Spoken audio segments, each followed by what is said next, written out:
Legal isso, bacana. Então agora vem o próximo passo aqui que eu quero conversar com você obviamente, né, o que é que esse investidor tem de expectativa. Quais são as expectativas? Então agora nós vamos entrar na mente do investidor. E eu vou fazer uma abertura, eu vou fazer uma leitura para vocês, que é rara, tá? Isso não é convencional, que é a leitura de como é que funciona a mente do investidor, o que ele quer, o que ele espera, todos os detalhes. Então, agora, na tela do meu computador, eu vou fazer a abertura dos negócios para vocês, tá? Um a um, e a gente vai conversando dentro dessas aberturas quais são as expectativas para cada um desses aspectos que estão sendo tratados, para que você possa ter absoluta certeza de qual que é a expectativa desse investidor. Tá? Acompanhe, esse conteúdo é raro, não é convencional. As pessoas seguram esse material porque ele vale ouro. E aqui eu estou abrindo para você gratuitamente. A primeira questão, retorno do capital, que a gente chama dos múltiplos. Tá? Para o investidor em startups, o retorno do capital ele tende a buscar diversos múltiplos. O que é múltiplo? Né? Então, por exemplo, uma vez, se eu faço 2x é 100%, né? Então ele está dobrando o capital. Então ele vai buscar, ou ele recupera o capital inicial, mas geralmente o investidor de startup não quer só recuperar. Ele também não está disposto a fazer um investimento para ganhar 5%, para ganhar 10%. Tá? Não vai fazer isso. Traduzindo, o investidor de startup, o retorno que ele está esperando precisa ser maior do que o retorno que ele tem dos investimentos padrões, né? Tesouro direto, CDB, a renda fixa. Se não for superior, e eu estou falando sensivelmente superior, e aqui eu posso dizer para você que abaixo de 2 vezes o retorno do mercado, não tem porquê o investidor fazer investimento em startups. Ou seja, se o mercado está dando 15% ao mês, se ele não ganhar 30%, ele não faz investimento. Por quê? Porque ele está considerando um efeito comparativo entre um investimento mais seguro, né, menos arriscado, na verdade, com um investimento extremamente arriscado, que é o investimento em negócios, em empreendedorismo, né, em empresas, startups. Então, abaixo do dobro do mercado, se o mercado está rendendo 14%, 15%, se ele não tem 28%, 30%, ele não faz investimento em startup. Muitos investidores estão buscando diversos múltiplos, 2, 3, 4, 7 múltiplos. Por quê? Porque o investimento em startup também é um investimento de longo prazo. Nunca é um investimento de curto prazo. Tá? É um investimento que acontece, né, num intervalo de tempo não inferior a 5 anos. Dificilmente menos do que isso, raras vezes 3 anos. Mas geralmente tende a ser 4, 5, 7 anos de investimento. Por quê? Porque os investidores sabem que demora para a empresa ter o seu crescimento, ocupar o seu espaço de mercado. Então ele está disposto a fazer esse investimento de longo prazo. Tá? Isso é normal.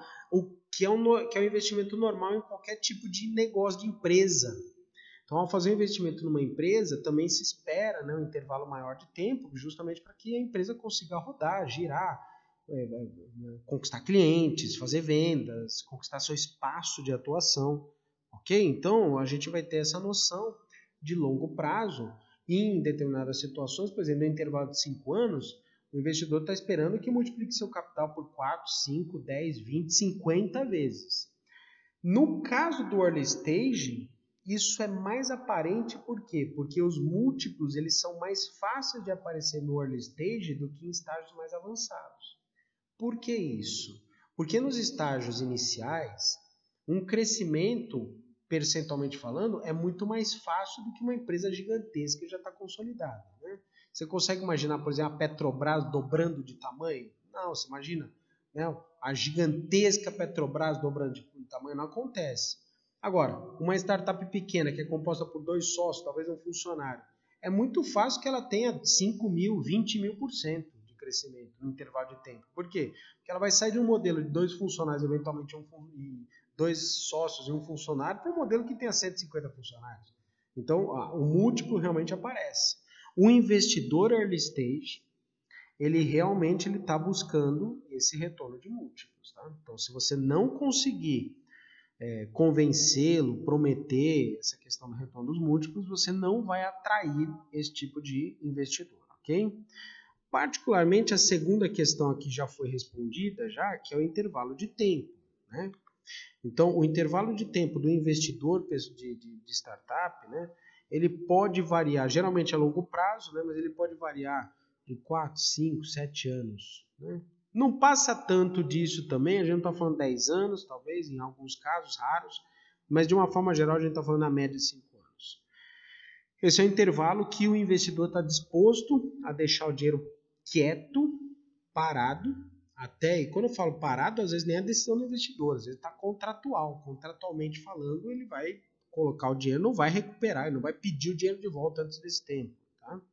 Por quê? Porque é um intervalo de tempo suficiente para que as empresas elas conquistem clientes, mexam nos processos produtivos, mexam nos processos de vendas, façam, né, direcionamento de esforços comerciais, de contato, logísticos, o que quer que seja. Então, esse intervalo de tempo é comum na cabeça do investidor. E aí você pode falar, se ele quiser um intervalo menor. Intervalo menor, geralmente o investidor de startup não busca. Lógico, todo investidor ele quer o maior resultado possível no menor intervalo de tempo. Essa é uma verdade. Mas dificilmente um intervalo de tempo menor do que 3 anos acontece por investidor de startup. Ele não faz isso. Tá? Ele já está ciente que vai demorar um pouco mais. E ele está ciente que pode oscilar bastante nesse intervalo. Por isso que o intervalo de tempo das startups, às vezes, lembrando que as startups são bastante ágeis, e mesmo assim você precisa ter a clareza, você empreendedor, que a gente está falando de 3, 5 anos, mas eu não estou falando de 3 ou 5 anos convencionais de uma empresa, que nesse intervalo de tempo ela cresce 20, 30, 50%. Não, estou falando de uma empresa sair de um faturamento de 10 mil reais e pular para 1,5 milhão de reais. Certo? Esse intervalo de tempo para as startups tem um peso maior, porque os múltiplos são gigantescos, ok? Então, para o investidor, ele está ciente disso, ok?